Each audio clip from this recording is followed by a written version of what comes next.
JEE mains 2022 के paper में आने वाला ये सवाल ज्योमेट्री ऑफ कॉम्प्लेक्स नंबर्स का एक बहुत ही अच्छा एग्जांपल है and there is a high probability कि ये ज्यादातर बच्चों को सॉल्व नहीं हुआ होगा। अब हम शुरू करते हैं इसके सॉल्यूशन के साथ। इस क्वेश्चन की हर एक इक्वेशन को हम ज्योमेट्री में ब्रेक डाउन करेंगे। जैसे mod z less than equal to 1 एक सर्कल के अंदर एग्जिस्ट करने वाले बहुत सारे पॉइंट्स को रिप्रेजेंट करता है, और जब इस इक्वेशन को हम एल्जेब्रिकली ब्रेक डाउन करेंगे तो हमें पता चलेगा कि एक पर्टिकुलर स्ट्रेट लाइन के ऊपर लाई करने वाला रीजन है जिसकी इक्वेशन है x is equals to Y plus one. तो अल्टीमेटली जो हमारा सेट S है वो इस रीजन की बात कर रहा है। Now coming to these points Z1 and Z2, जो कि इस रीजन में लाई करने वाले दो ऐसे पॉइंट्स हैं जिसमें से एक की डिस्टेंस 0,4 से मैक्सिमम है और एक की डिस्टेंस 0,4 से मिनिमम है। तो सबसे पहले हम मिनिमम डिस्टेंस निकालने वाला पॉइंट ढूंढते हैं, जो कि हम बाय ऑब्जर्वेशन कह सकते हैं कि कहीं ना कहीं इस सर्कल की सरकमफ्रेंस पे लाई करेगा। एडिशनली वो वही पॉइंट होगा जिस पर ये लाइन इस सर्कल को परपेंडिकुलरली कट करेगी। इसको निकालने के लिए हमें सिंपली सेंटर से 0,4 को ज्वाइन करना है एंड जिस पॉइंट पर ये नॉर्मल सर्कल को कट करती है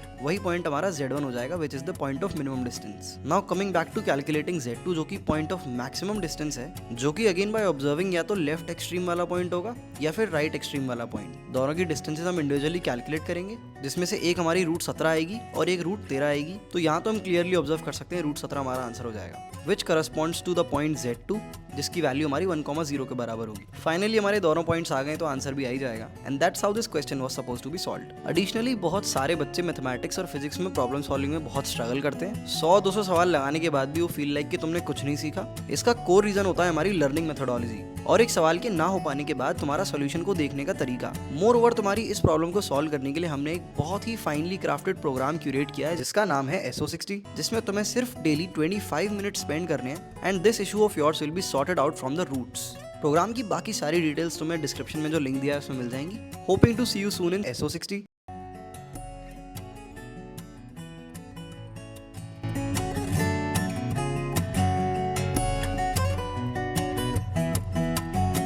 ऑलराइट गाइस, तो ये मैनम पे क्रिएट की हुई हमारी पहली यूट्यूब वीडियो थी। मैं 2018 से लाइक जब मैं एक जेईई एस्पिरेंट था तो मेरा बहुत ज़्यादा मन था, ड्रीम था कि कभी मैनम सीखूं और उससे कंटेंट क्रिएट करना शुरू करूं। बट एंटरप्रेन्योरशिप वाला जो काम है, ये सारी जो चीज़ें हैं, इसमें टाइम कम मिल पाता है। But somehow I got time और पहली वीडियो एक full fledged video apart from shorts and reels I publish at times, ये पहली full fledged video I was able to create, जो कि उतनी ज़्यादा अच्छी नहीं है, मतलब because I am just a beginner, तो बहुत ज़्यादा समय लग गया इसका भी कोड लिखने में। And this is how it looks, you can see on the screen. If anybody wants to check out the code base as well, बहुत ज़्यादा नूब है, अभी स्टार्ट ही किया है, तो चेक कर सकते हो, लिंक मैं उसका भी डिस्क्रिप्शन में डाल दूंगा। Now why I am specifically recording this video is because if you really like this type of content जहां पर हम चीज़ों को विजुअली समझा रहे होते हैं, then do drop a like and a comment. Comment critic भी हो सकता है कि इसमें तुमने ये चीज़ खराब करी है, बेटर हो सकती है। कमेंट अप्रिसिएशन भी हो सकता है, दोनों ही चीज़ें प्रेफर करूंगा मैं, तुम मुझे दो। बिकॉज जब तुम कम्युनिकेट करते हो तभी मुझे तुम्हारे बारे में समझ आता है, तुम्हारी नीड के बारे में समझ आता है। I am not just saying कि मेरे को कमेंट इसलिए चाहिए बिकॉज वीडियो जो एल्गोरिदम में ज़्यादा प्रमोट हो, बिकॉज मैं जानना चाहता हूँ कि तुम्हें एक्चुअली पर्टिकुलर चीज़ में क्या चीज़ पसंद आती है और क्या चीज़ तुम्हें खराब लगती है और क्या एक्चुअली में तुम्हारी नीड है। बेस्ड ऑन दैट ओनली एक क्रिएटर जो है वो कोई चीज़ बनाने के लिए मोटिवेट होता है। कई बार ऐसा होता है हम कोई सीरीज शुरू करते हैं, जैसे कॉन्सेप्ट क्रंच नाम की हमने एक सीरीज शुरू करी थी, उसको मैं कंटिन्यू नहीं कर पाया बिकॉज उस पर व्यूज़ बहुत कम आ रहे थे और एक वीडियो बनाने में लिटरली पूरा दिन लग जाता था। तो जब एक्चुअली में ऑडियंस अप्रिशिएट करती है किसी अच्छे कंटेंट को, तो क्रिएटर का भी मन करता है और ज़्यादा मेहनत करूँ और ज़्यादा अच्छे से बनाऊँ इस चीज़ को। तो कमेंट्स में ज़रूर बताना and thanks for watching the video. इतनी एंड तक आया तो पूरी देखी है तुमने, I hope you like it. और आने वाले टाइम में और भी ज़्यादा सफिस्टिकेटेड, नॉट सफिस्टिकेटेड, मेरे एंड से सफिस्टिकेटेड होगा, बट तुम्हारे एंड से और भी ज़्यादा अच्छा content like I will be able to create using मैनम। That's it.